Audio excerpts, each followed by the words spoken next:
Welcome to the Deep Dive, your shortcut to being well-informed. This is episode 234 of AI Brief, and today we're really diving into some truly groundbreaking AI developments. We're talking everything from AI battling these really stubborn superbugs to how models are getting incredibly small, like efficient enough to run right on your devices.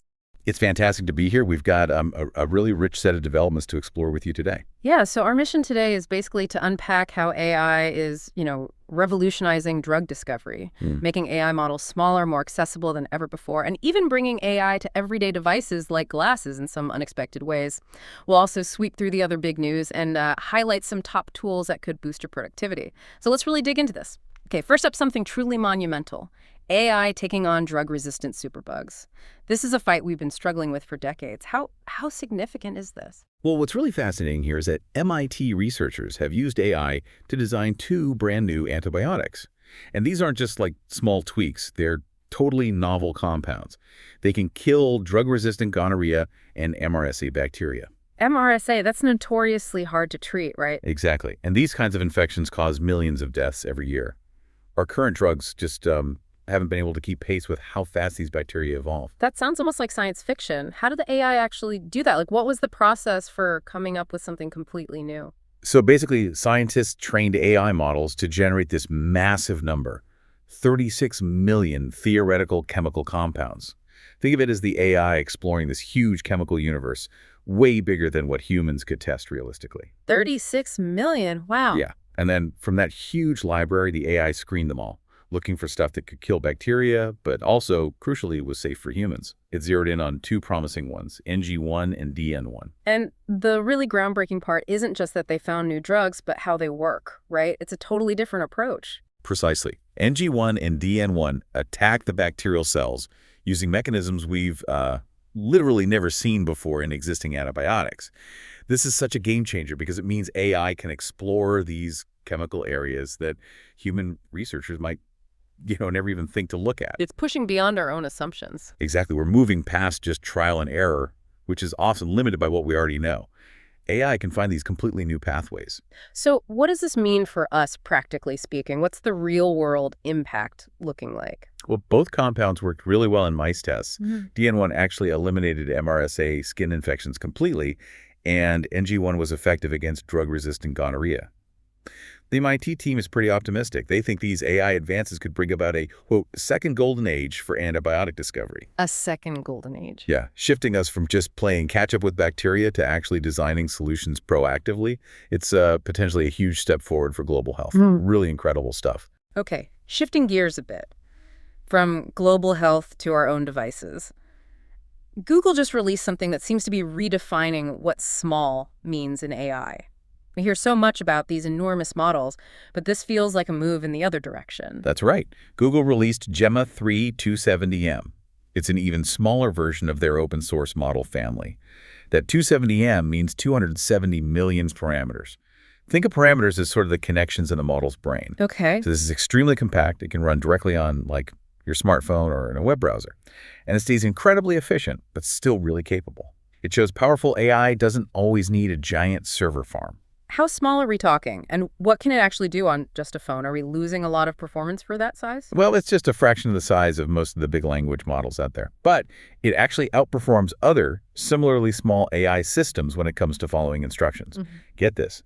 In their internal tests, it handled 25 conversations on a Pixel 9 Pro phone. 25? Yeah, while using less than 1% of the phone's battery. Wow, okay. That is extreme efficiency. Exactly, without really compromising its core abilities, like understanding what you're saying and giving good responses. So it's not just about making AI smaller, it's about practical, useful intelligence right there on your device, which also helps with privacy and offline use, I imagine. Absolutely. And developers can apparently fine-tune it really quickly, like in minutes, for specific jobs. Google even showed off a bedtime story generator as an example of something creative it could do totally offline. Huh. A story generator on your phone. Yeah, it just means AI capabilities are scaling down too. We're getting these ultra-efficient small models that can run on almost anything. The whole on-device AI competition is definitely heating up, bringing that intelligence right into your pocket. Okay, so from AI in your pocket to AI on your face. HTC is stepping into the smart glasses ring. challenging Meta, it seems. That's the narrative. HTC, based in Taiwan, just introduced Vive Eagle. It's a new line of AI glasses. What's interesting is they let you choose your AI assistant. You could pick between OpenAI or Google models. Oh, choice is good. Yeah, you activate it with Hey Vive. That flexibility is pretty different from most wearables that lock you into one system. Okay, that choice is definitely compelling. What else makes these glasses stand out? The market's getting kind of crowded. Well, they have built-in real-time translation based on photos, uses the camera, covers 13 languages, and importantly, they say all the processing happens locally on the glasses for privacy. Local processing is a big plus for privacy concerns. Definitely. They also have a 12-megapixel ultra-wide camera, decent battery life, video recording. It's a pretty full feature set.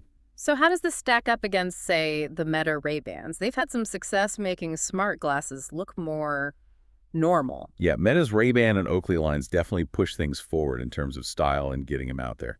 These Vive Eagle glasses are clearly aiming to compete.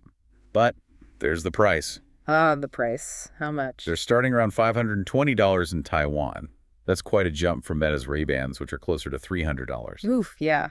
That's significant. It really raises the question, as these glasses start looking more like regular glasses, Right. more subtle, will the extra features and AI choice on the HTC model be enough to justify that higher price?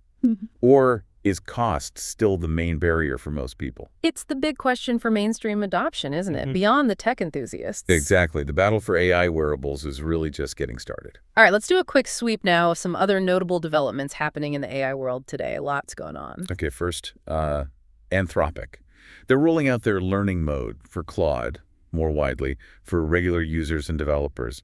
Instead of just spitting out an answer, it kind of guides you there, asking questions, like a tutor. Socratic AI, huh? Sort of. And for coders using Claude Code, there's a new explanatory mode. It basically narrates its thought process while writing code. Oh, that sounds incredibly useful for actually understanding why the AI did something. Yeah, great for learning or debugging. Next, there's some scrutiny on Meta. Right, I saw headlines about their AI policies. Yeah, U.S. senators are calling for an investigation.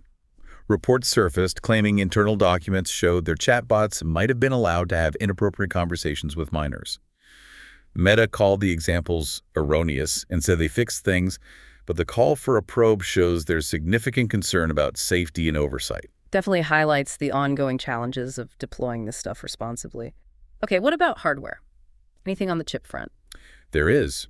DeepSeek's big R2 model is reportedly facing delays, apparently due to some training issues, specifically with Huawei's Ascend chips. Ah, Huawei's alternative to NVIDIA GPUs. Right. It just underlines how much AI progress still depends heavily on that specialized hardware and, the complexities of getting it all to work together smoothly. And what about talent? Always a hot topic. For sure. Meta's superintelligence lab just keeps growing. They nabbed 3 more researchers from OpenAI, Edward Sun, Jason Wei, and Youngwon Chung. Wow, poaching continues. It's aggressive out there. And on the funding side, Cohere just announced a huge new round, $500 million. That puts their valuation at $6.8 billion. Big confidence in their enterprise AI focus. And they made a big hire too, didn't they? They did. They brought in Joel Pineau, Meta's VP of AI Research, as their new Chief AI Officer. That's a major move. Shows serious ambition. Anything else quick? Just a couple more. T-Mobile's parent company, Deutsche Telekom, launched its AI phone and tablet in Europe, integrated with Perplexity's assistant. Google's Imagen 4 image generator is now generally available in their AI studio, offering up to 2K resolution. And finally, former Twitter CEO Parag Agrawal launched his new startup, Parallel. It's focused on building web APIs specifically for AI agents to use. Interesting. Making the web more AI-friendly. Okay, let's wrap up with some trending AI tools you might find useful. Right. First, obviously, that Gemma 3 270M model we talked about. Super efficient for developers building on-device stuff. Then there's Anything. This is an AI agent designed to help you actually make products without needing to code. Make products without code. How does that work? You basically describe your idea in natural language, and it helps generate the product. Pretty ambitious. Very cool. What else? For creatives, Hunyuan Gamecraft. You upload a single image, and it starts building an interactive game world based on it. Whoa. From just one picture. Yeah. And more practically, Flight Deals. It's an AI tool inside Google Flights, specifically designed to hunt down the best bargains. Everyone loves a good flight deal. Definitely. Scrybe is aimed at LinkedIn users. It helps find viral content ideas in your field and then uses AI to generate posts for you. Claims to save a lot of time. LinkedIn growth hacking AI style. Pretty much. Yeah. Then there's UIRoot, a place to find and share AI tools specifically for UI/UX design. Async offers high-quality text-to-speech for developers needing voice features. Thunai lets you create human-like AI agents with real-time voice interaction. And finally, EasySite helps build websites or apps, again, without needing to code. Lots of tools aimed at lowering the barrier to creation. Absolutely. Democratizing development in a way. It's really incredible how fast AI is reshaping, well, everything from fighting disease to how we use our phones, how we build businesses. The pace is just wild. It really is. And this deep dive, I think, shows it's not just about these giant cloud-based models anymore.